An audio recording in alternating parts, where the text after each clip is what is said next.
చెప్తే రివ్యూ చేయరని అదే నాకు బాగా అనిపిస్తుంది. ఎందుకంటే అన్న నేను లైలా సినిమా వచ్చినా, సంక్రాంతికి వస్తున్నాం సినిమా వచ్చినా, తండేలు సినిమా వచ్చినా, సంక్రాంతికి వస్తున్నాం 3 సార్లు, తండేలు 4 సార్లు వచ్చినా, సూపర్ హిట్ సినిమాలు. కానీ లైలా సినిమా నేను డిసప్పాయింట్ అయినా. మొన్న నేను విశ్వక్సేన ప్రెస్ మీట్ చూసిన, అన్న నన్ను మోసం చేస్తానన్నా మీరందరూ, నన్ను ఎందుకు మోసం చేస్తానన్నా అన్న. కానీ ఆ బాధ వచ్చి అంటే ఎవరో బాయ్కట్ చేస్తారనగా, మీరు బాయ్కట్ చేయాల్సిన అవసరమే లేదన్న.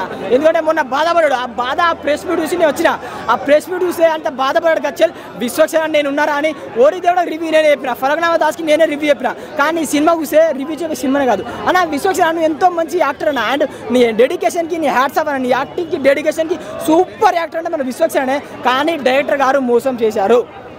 మరి ఏం స్టోరీ చెప్పినప్పుడు ఏమో అని అవుట్ఫుట్ ఏమో వచ్చిన, అవుట్ఫుట్ నచ్చలా నాకు. ఎందుకంటే స్టోరీ ఉండాలన్నా, సినిమాలో ఒక 10 మంది చూడాలా, 10 మంది అనా అంటే స్టోరీ బాగాలే అన్న. స్టోరీ ఆ గెటప్ హైలైట్ అన్న, ఆ గెటప్ స్టోరీ అని బాగుంది. కానీ ఎక్కడో మిస్ చేసిన డైరెక్టర్ గారు. ఎందుకంటే ఇప్పుడు నేను ఒక్కనే కాదు, 1000 మంది మనల్ని నమ్మి వస్తారు, వాళ్ళని మోసం చేయలేము కదా.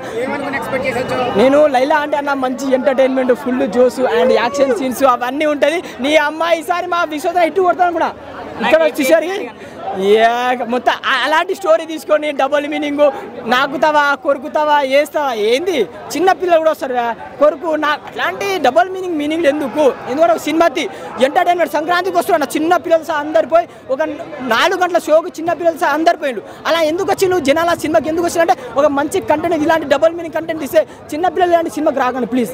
ఫ్యామిలీ ఆడియన్స్ మీరు అన్నా మీకు చెప్తున్నావా, ఒక అంటే ఒక 2 పెద్దోళ్ళు చిన్నపిల్లల్ని తీసుకొచ్చి మళ్ళీ గెటప్లు అన్నీ చూస్తే మీరు భయపడతారు. ఎందుకంటే స్టోరీ ఉన్న సినిమాకి అప్రోచ్ చేద్దాం. అండ్ ప్రొడ్యూసర్ అందరికీ చెప్తున్నా, ప్రొడ్యూసర్ సార్లు మీరు 1000 కోట్లు సినిమా తీయండి, వద్దన 300 కాదు 400 పెట్టేస్తాం. కానీ ఒక మంచి కంటెంట్ కావాలి సినిమాకు. 250 రూపాయలు పెట్టి వస్తున్నారు, 2 గంటలు మీకోసం స్పెండ్ చేస్తానంటే ఒక మంచి కంటెంట్ ఇస్తాను కదా. కానీ ఇది సినిమా డిసప్పాయింట్ అయింది అన్న. 250 పెట్టిపోయినా నేను ఒక